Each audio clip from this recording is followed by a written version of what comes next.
The story begins in the summer of 2021 at New Life Baptist Church, one of the largest African-American congregations in Chicago, located in the heart of the South Side. The church's gleaming facade and state-of-the-art facilities stood as a symbol of its prosperity, all thanks to the leadership of Pastor Jerome Mitchell. At 45, Pastor Mitchell was the epitome of success. Tall, athletic, and blessed with a winning smile that had appeared on countless local TV appearances and charity events. His powerful sermons filled the 3,000-seat sanctuary every Sunday, and his marriage to Diane Mitchell, a prominent real estate developer, was often hailed as a shining example of Black excellence. But beneath the polished exterior of the Mitchell family, darkness quietly simmered.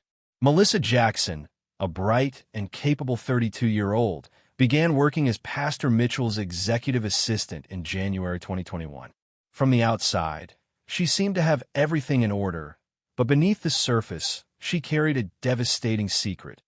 She had been living with HIV since a relationship in her mid-20s with a man who had known his status, but never disclosed it. Melissa had no idea how that secret would intertwine with the path she was about to walk. The moment she met Pastor Mitchell, something fell off. The way he looked at me, like I was something to consume, Melissa later told investigators. But despite the discomfort, she felt trapped. Her mother was gravely ill, bills were piling up, and the pay for the job was simply too good to walk away from. At first, the pastor's comments were subtle. "That dress looks nice on you, Sister Jackson," he would say, or "Has anyone ever told you how beautiful your eyes are?" Melissa tried to brush it off. "Thank you, Pastor. I should get back to those donation reports," she would reply, attempting to redirect the conversation. But soon, the comments escalated. It started with accidental touches, his hand lingering on her lower back, his fingers brushing her arm, standing too close while reviewing documents. By March, the behavior intensified. Pastor Mitchell found excuses to keep her late at the office. "Sister Jackson, I need help preparing Sunday's sermon," he'd say. "Could you organize these counseling files? No one will disturb us at this hour." One evening, as they worked late, he closed his office door behind them. "Melissa, I think we both feel this connection. God brought you here for a reason," he said. She stepped back, her heart racing. "Pastor Mitchell, you're married. This isn't right." But he persisted. "The heart wants what it wants. Haven't you felt it too?" Melissa, desperate to escape, tried to leave, but he grabbed her arm. "Think carefully about your next move," he warned. "A lot of people would love this position. It would be a shame if your performance reviews started suffering." Her heart pounded in her chest as she pulled away from him.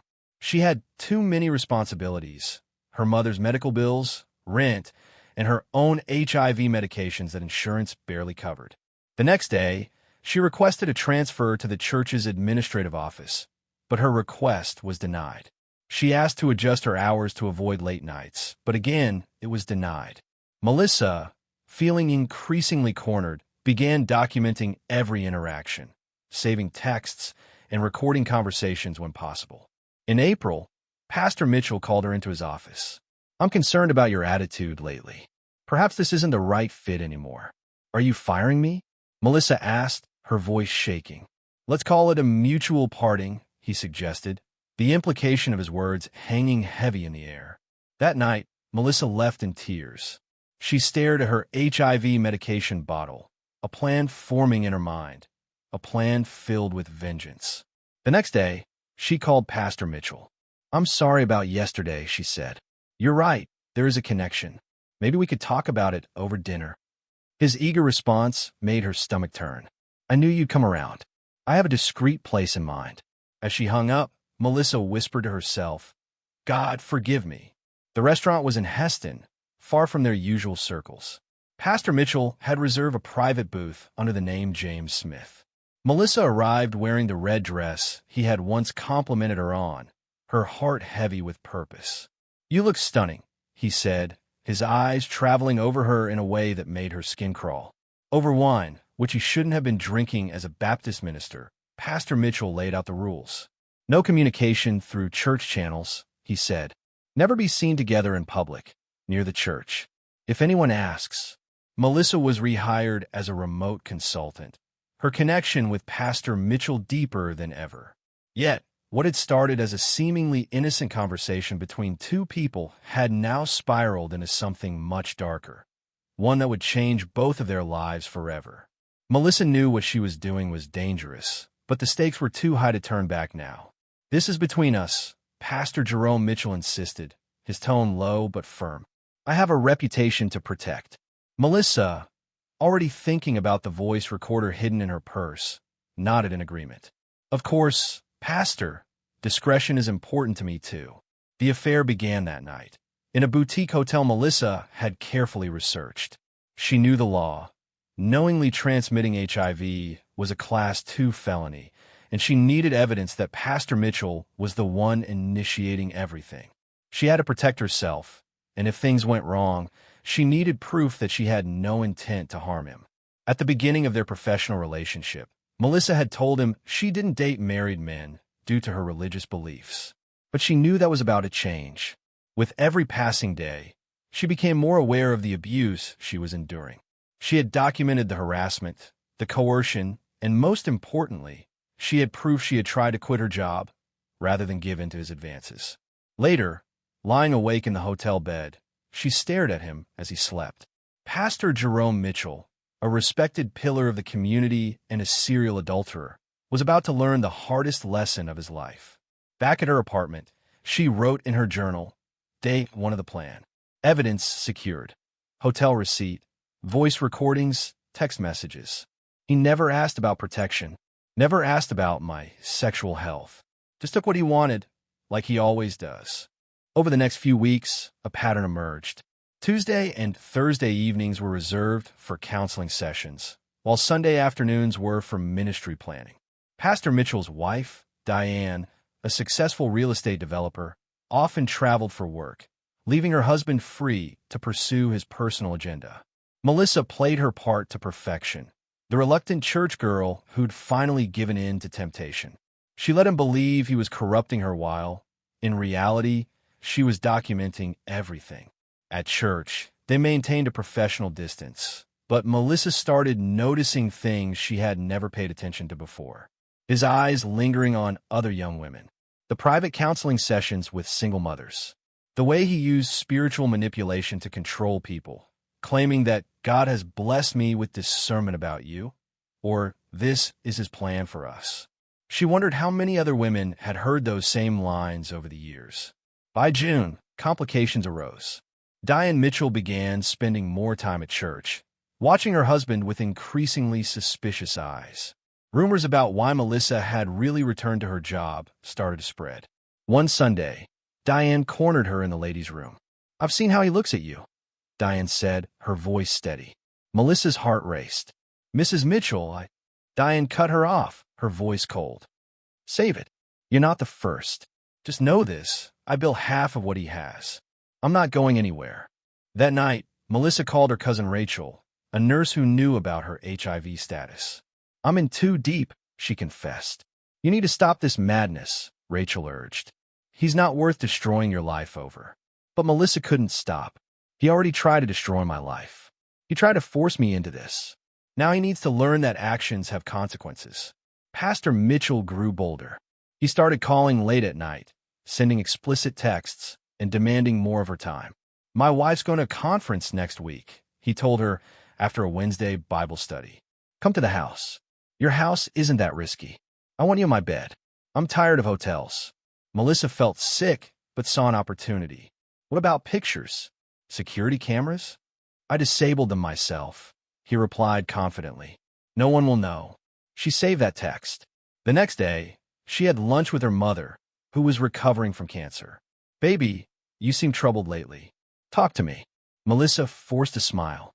"Just work stress, Mama. Everything's fine." But it wasn't. Nothing was fine. The weight of her revenge plot was slowly crushing her spirit. Yet every time she thought about stopping, she remembered his threats, his entitlement, and the abuse of power that had haunted her for months. God works in mysterious ways, Pastor Mitchell liked to say. Melissa thought perhaps he wasn't wrong. The summer heat matched the growing intensity of the affair. Pastor Mitchell became increasingly reckless, taking risks that made Melissa's evidence gathering easier. His ego convinced him that he was untouchable. The first time they met at his house felt surreal. Melissa sat in her car outside his elegant Kenwood mansion, recording a timestamp on her phone. July 12, 2021, 8:45 p.m., entering Pastor Mitchell's residence at his insistence. All security cameras were confirmed disabled. The master bedroom felt like an invasion. Family photos hung on the walls, and Diane's robe was still hanging in the bathroom. Melissa stood frozen, her mind racing with everything she had planned. This was it, the moment when she would make sure Pastor Mitchell's secret life would be exposed to the world. The smell of her perfume lingered on the dresser, but Pastor Mitchell seemed either oblivious or unconcerned. Afterward, as they lay in his wife's bed, Melissa hesitantly asked, "Aren't you worried about diseases and stuff?" He laughed off her concern.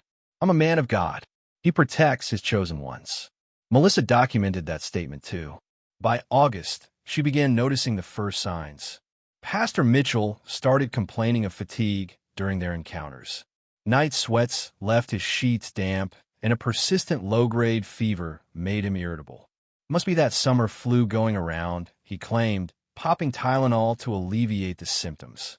Melissa watched him deteriorate with clinical detachment, carefully recording every symptom: swollen lymph nodes, which he blamed on stress; body aches, dismissed as gym soreness; low-grade fevers attributed to Chicago's heat wave; night sweats he linked to bad dreams; and weight loss, which he celebrated as the result of successful dieting.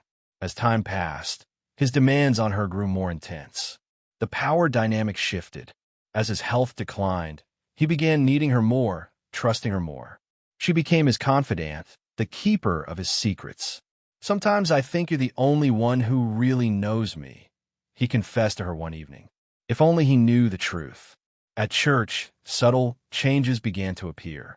His sermons grew shorter, and he took more breaks, drinking more water. The congregation whispered about his gaunt appearance. "Pastor's working too hard. That new diet is too extreme. He needs a vacation." Diane noticed it too. Melissa overheard a conversation between them in his office. "Jerome, something's wrong. You need to see a doctor." "I'm fine, woman. Stop nagging," he snapped, but he wasn't fine. By September, the symptoms were undeniable. During one of their hotel meetings, Pastor Mitchell could barely perform, his body racked with chills. "Maybe we should take you to the ER," Melissa suggested, fully aware of what the doctors would find. "No hospitals. I just need rest," he insisted. Later that night, Melissa wrote in her journal, "The virus is taking hold.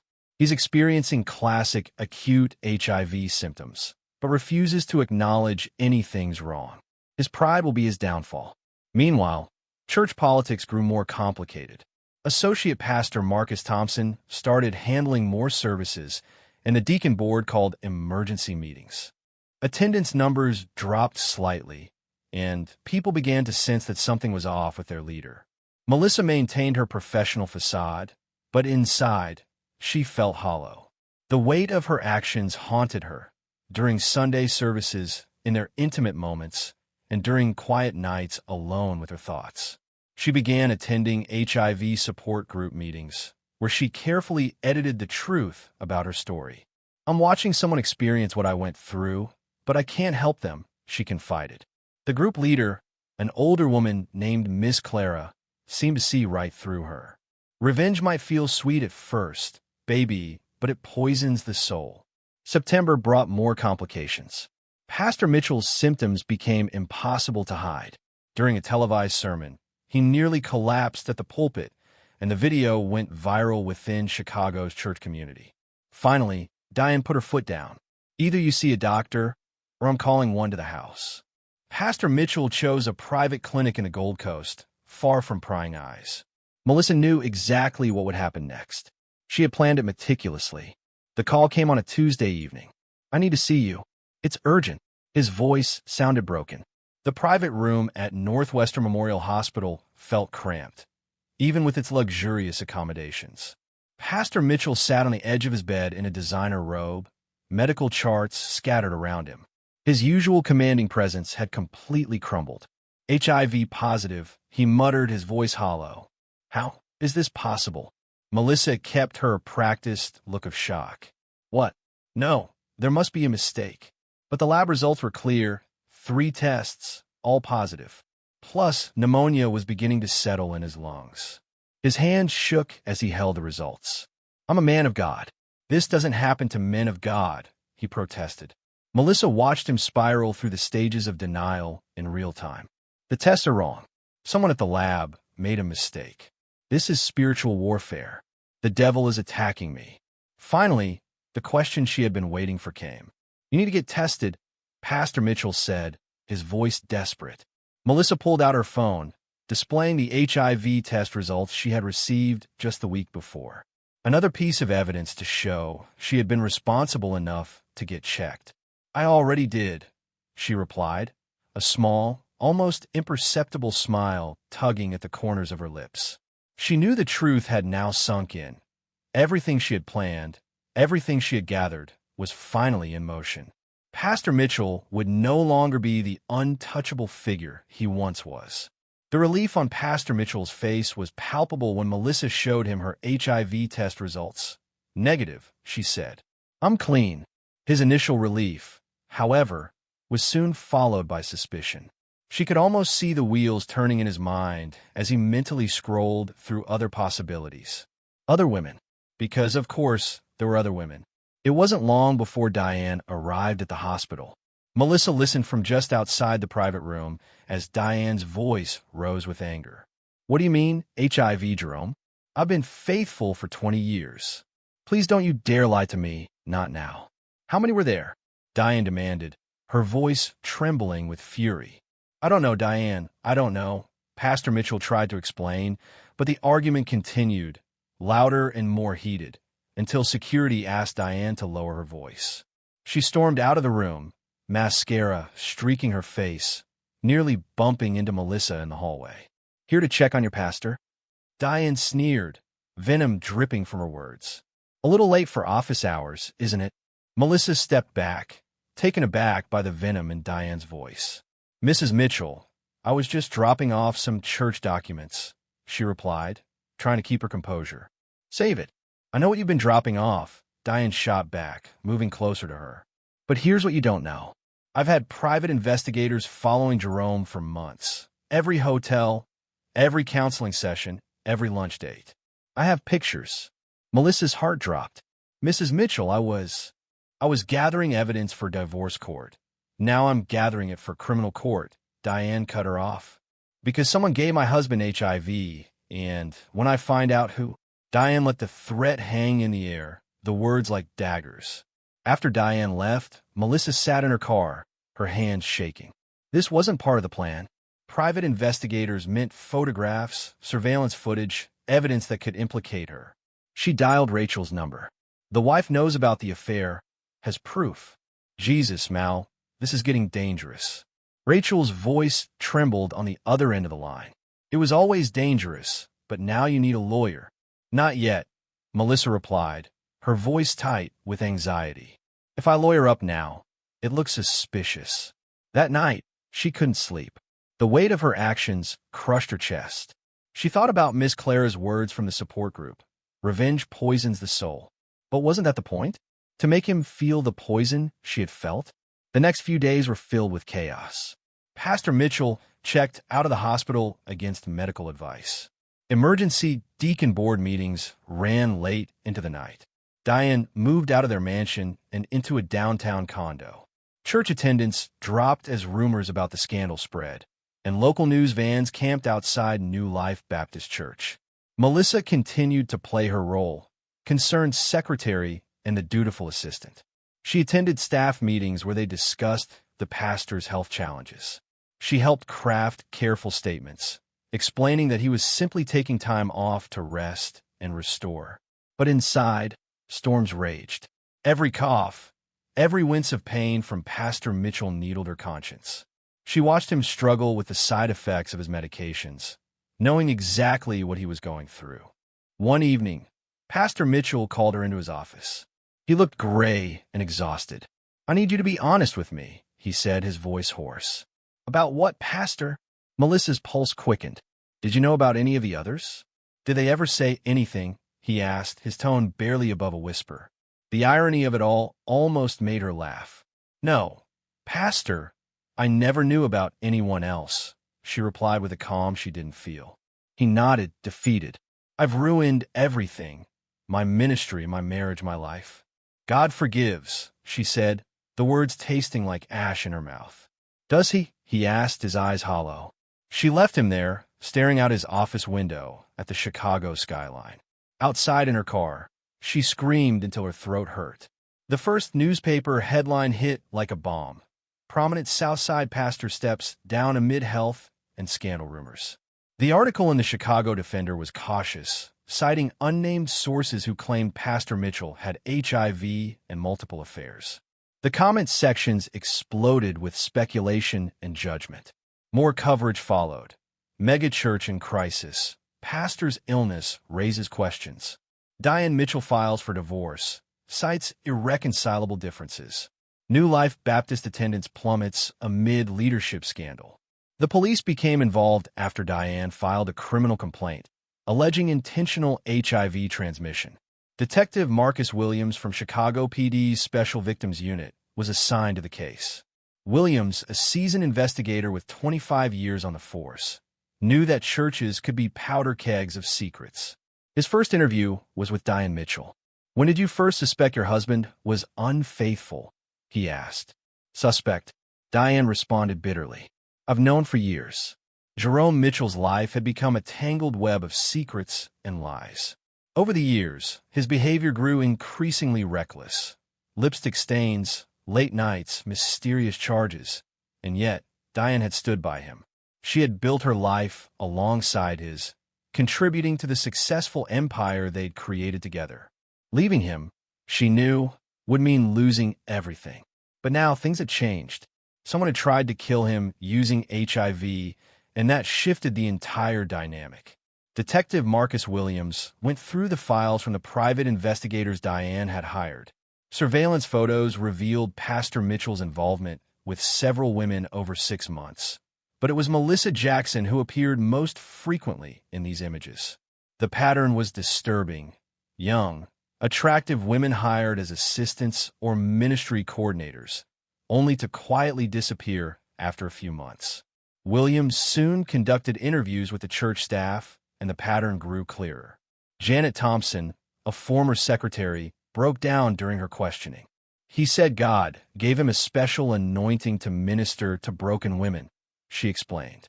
He told me physical comfort was part of healing. I was vulnerable, divorced. When I threatened to tell, he said no one would believe me over a man of God. Williams compiled a list of possible victims. Janet Thompson, 2018, Kimberly Peters, 2019, Angela Wilson, 2020, and Melissa Jackson, 2021, along with at least 5 other women who refused to speak. But Melissa stood out. She was the only one who had returned after resigning, the only one present when Pastor Mitchell had been diagnosed with HIV, and the only one still working closely with him. Williams requested Melissa's employment records, and the pattern became even more suspicious. She was hired in January 2021, resigned in April 2021, then was rehired in May 2021 as a special assistant with her salary doubled. He interviewed her at the station. Miss Jackson, why did you return to work for Pastor Mitchell after resigning? Williams asked, his tone sharp. Melissa remained calm. He offered better terms. I had bills to pay. But what about the private meetings at hotels? Williams pressed. I'm not sure what you're implying, she responded. We have photos, Miss Jackson. The Hyatt, Drake, his house, Williams countered. Melissa leaned forward, her eyes narrowing. Do you have photos of him threatening my job? Of him cornering me in his office? Or just the parts that make me look like a homewrecker? Williams took note of her defensive posture. When were you diagnosed with HIV? He asked, shifting the conversation. That's private medical information, Melissa responded coolly. Not with a criminal investigation pending. After the interview, Melissa called her newly hired lawyer, Vernon Walsh, effectively ending the questioning. Outside, William spoke to his partner. She's hiding something, but so is everyone else in this mess. The investigation intensified. Williams subpoenaed phone records, hotel receipts, church financial documents, medical records, and surveillance footage. A troubling pattern began to emerge. Pastor Mitchell had been making regular cash withdrawals, paying various women under the guise of ministry support, and maintaining a secret account to fund hotel rooms and gifts. However, determining the timeline of HIV transmission proved difficult. Multiple women meant multiple potential sources, and many refused to cooperate with the investigation. Meanwhile, Pastor Mitchell's health continued to deteriorate. His medications helped, but the stress and shame were taking their toll. He lost 30 pounds, and his dark skin turned ashen. Rumors circulated that he was dying, and Diane's divorce filing became public. It detailed 20 years of infidelity, misuse of church funds, emotional abuse, sexual addiction, and financial misconduct. Finally, the church board took action, voting to remove Pastor Mitchell as senior pastor. His supporters rallied, protesting his removal, saying, "Pastor Mitchell needs prayer, not punishment. Judge not, lest you be judged. The devil is attacking our church." Others, however, celebrated, declaring, "About time someone stopped him. How many lives did he destroy? God don't like ugly." The breakthrough came from an unexpected source. Rachel, Melissa's cousin. Unable to live with the guilt any longer, Rachel walked into Detective Williams's office early one November morning.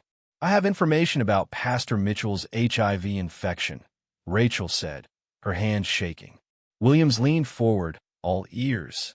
"My cousin Melissa," Rachel began, "she's been positive since 2017. She told me about Pastor Mitchell harassing her, threatening her job. When she went back to work for him, she knew what she was doing. She intentionally infected him. She called it justice. She said he needed to learn how it felt to be violated." Williams pulled out his case file. "We need this on record. Start from the beginning." Rachel recounted the conversation she had overheard, the secrets Melissa had shared with her, and the dark reasoning behind Melissa's actions. She had felt justified, knowing the pain Pastor Mitchell had caused. But now it was all coming to light. The layers of deceit, revenge, and betrayal were slowly being exposed, and the consequences were far-reaching. Months passed, and the tangled web of Melissa's experiences unraveled, beginning with her initial complaint about harassment, leading to a forced resignation, and culminating in the revenge plan she had so carefully constructed. The affair had been deliberately initiated, documented meticulously with recorded symptoms, and kept in journals for her own peace of mind. Rachel, her cousin, added to the growing pile of evidence.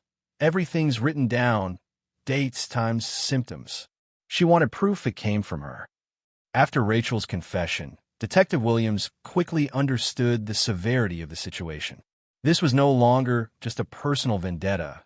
It was a clear case of aggravated assault with intent to transmit HIV, a Class II felony, which carried a prison sentence of 3 to 7 years. However, they needed the journals to prove the deliberate nature of Melissa's actions. A search warrant was executed at her apartment while she was at church, and what they found was damning. Among the contents of her home were 5 notebooks, detailing every aspect of the affair, recorded conversations saved on USB drives, hotel receipts, text message screenshots, and a medical timeline for Pastor Mitchell. But the most devastating evidence came from Melissa's personal journal. April 15th, 2021, "He fired me today for refusing him. Thinks he can throw me away like trash, but I have something for him, a gift that keeps on giving." May 3rd, 2021, started the plan today. "He's so eager, so careless. Never even asked about protection. His arrogance will be his downfall." July 20th, 2021, first symptoms showing. "He's too proud to see a doctor, just like I was too ashamed when it happened to me." September 28th, 2021, diagnosis confirmed. "He cried like a baby. Where was this humanity when he was destroying other women's lives?" Williams understood that the surveillance on Melissa was necessary. She seemed to sense the net tightening around her, altering her routine. She switched cars with friends, used burner phones for calls, and made frequent visits to her lawyer. Meanwhile, the atmosphere at the church became increasingly tense. Anonymous letters began circulating within the church office. Sister Jackson has HIV. Check the secretary's medical records. She did this on purpose. Diane Mitchell's private investigators had connected more dots.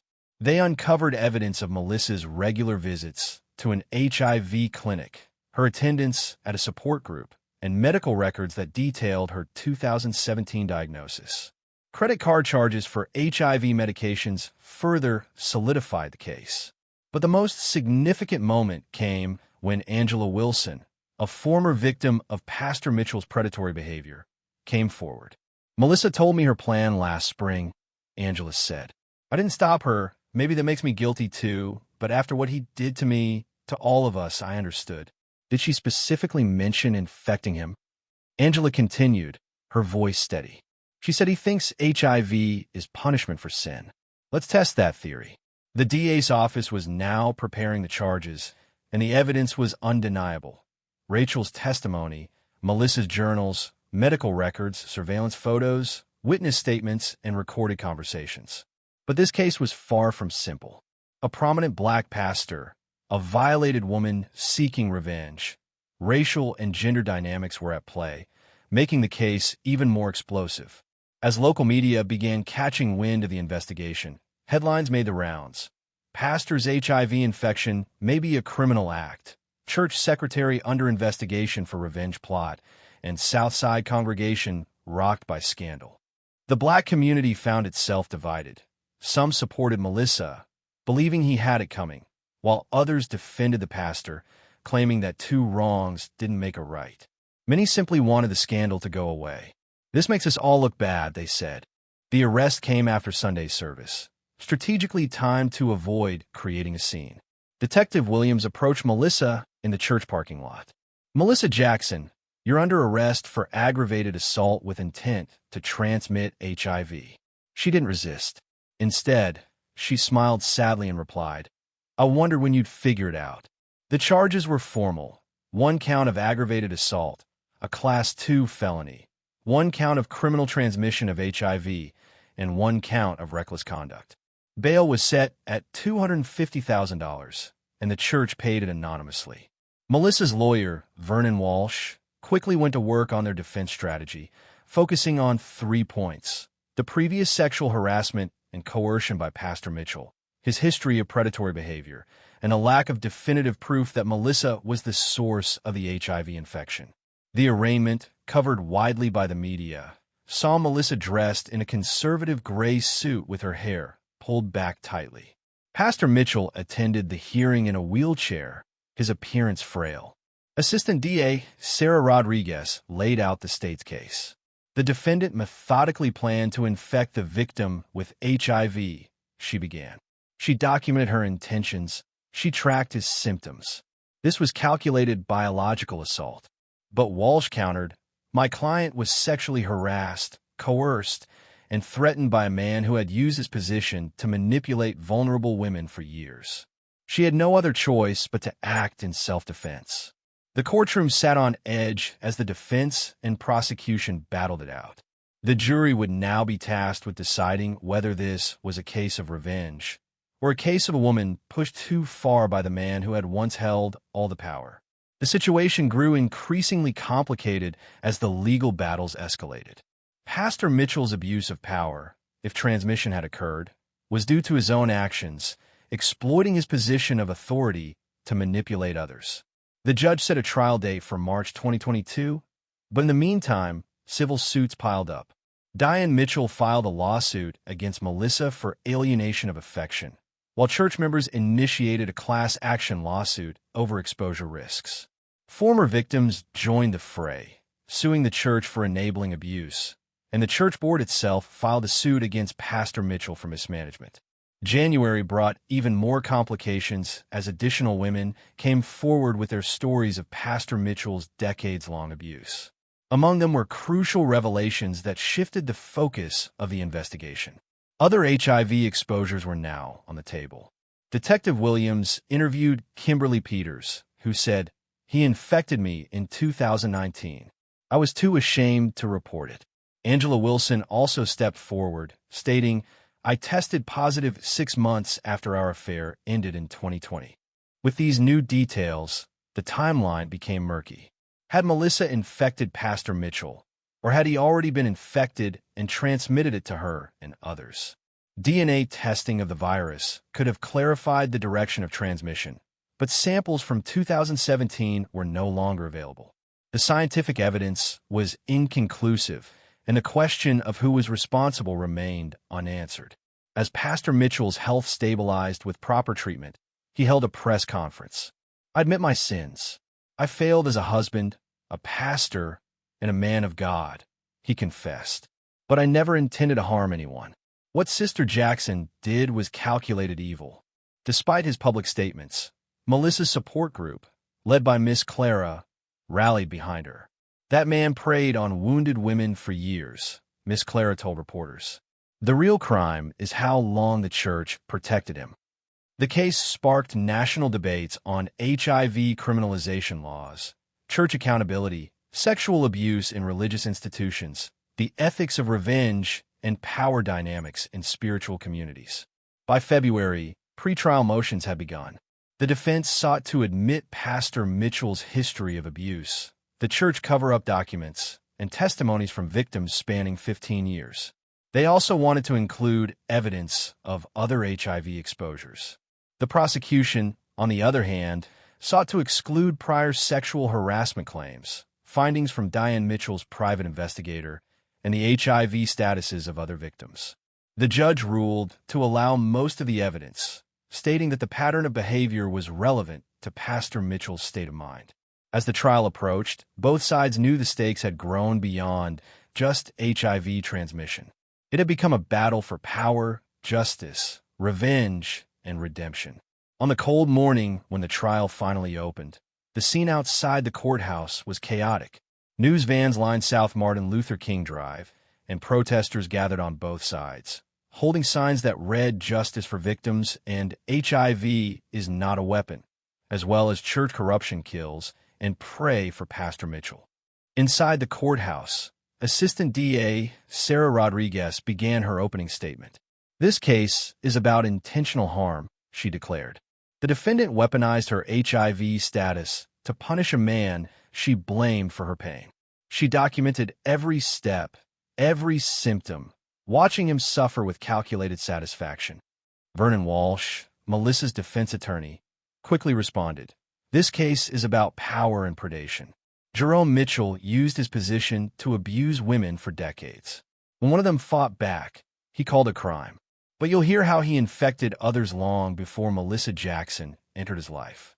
The prosecution's case seemed strong, bolstered by Rachel's testimony about Melissa's revenge plan, along with the detailed journals, medical records, surveillance photos, and recorded conversations. But during cross-examination, complexities emerged. Rachel, under questioning, cracked. "Did your cousin explicitly say she intended to infect Pastor Mitchell?" The defense asked. "Not exactly," Rachel admitted. "She said he needed to understand the consequences." The medical timeline also proved problematic. Dr. Sarah Chun, an infectious disease specialist, testified, "Given multiple sexual partners and the virus's mutation rate, we cannot definitively determine who infected whom. The pattern suggests Pastor Mitchell may have been positive before 2021. Former victims further supported the defense's case. Kimberly Peters, who had been infected in 2019, explained, "He refused protection, saying God would keep us safe. When I tested positive, he ghosted me." Angela Wilson's story from 2020 echoed this. "After my diagnosis, I was left alone to deal with everything. He disappeared, and the church paid me to keep quiet." With new details emerging from the testimonies, the case continued to unfold with growing complexity. Despite the evidence stacking up against Pastor Mitchell, questions about motive, power, and personal responsibility continued to plague the courtroom. "He accused me of contracting HIV from someone else, calling me a Jezebel, and threatening to expose me if I spoke out." The prosecution's timeline quickly unraveled. If Mitchell had infected others in 2019 and 2020, it was impossible for him to have contracted HIV from Melissa in 2021. Diane Mitchell's testimony turned out to be unexpectedly helpful to the defense. She revealed that Jerome had shown symptoms before Melissa even returned to work: night sweats, weight loss, and a refusal to see a doctor. The journals, however, remained central to the case. Walsh directly addressed them. "Miss Jackson, please explain these entries." For the first time, Melissa spoke publicly. "I was angry, humiliated. He used his power to abuse me and then discarded me. The journals were a form of revenge, a fantasy, but I didn't give him HIV. He gave it to me, just like he gave it to others. Why did I return to work for him? To gather evidence and prove his pattern. The affair was wrong, but I needed proof of what he did to women." The prosecution struggled to prove intent without clear evidence of transmission. The case began to weaken. Then, the church documents surfaced: years of complaints, payoffs, and cover-ups. Deacon board minutes revealed they knew about HIV exposures, but stayed silent to protect the ministry. After 4 days of deliberation, the jury reached a verdict: not guilty on all counts. The judge addressed Melissa. "While your actions showed poor judgment, the evidence does not support criminal charges." This case highlights the complexity of power, abuse, and retribution in our institutions. The aftermath rippled through Chicago's Black church community. New Life Baptist split, with half the congregation following Associate Pastor Thompson to a new ministry. Diane Mitchell's divorce was settled out of court. The church board resigned en masse, and multiple civil suits ended in confidential settlements. Pastor Mitchell relocated to Atlanta to start a restoration ministry. Melissa moved to Milwaukee to start fresh. Her final journal entry read, "The truth is messy. We were all victims and villains. He destroyed lives with his abuse. I wanted revenge, but found only emptiness. May God forgive us all." Miss Clara's words had proved prophetic. Revenge had poisoned everyone it touched. The story became a cautionary tale about power, sexuality, and accountability in religious spaces. But for those involved, it was ultimately about human frailty, the capacity for both cruelty and compassion, destruction and redemption.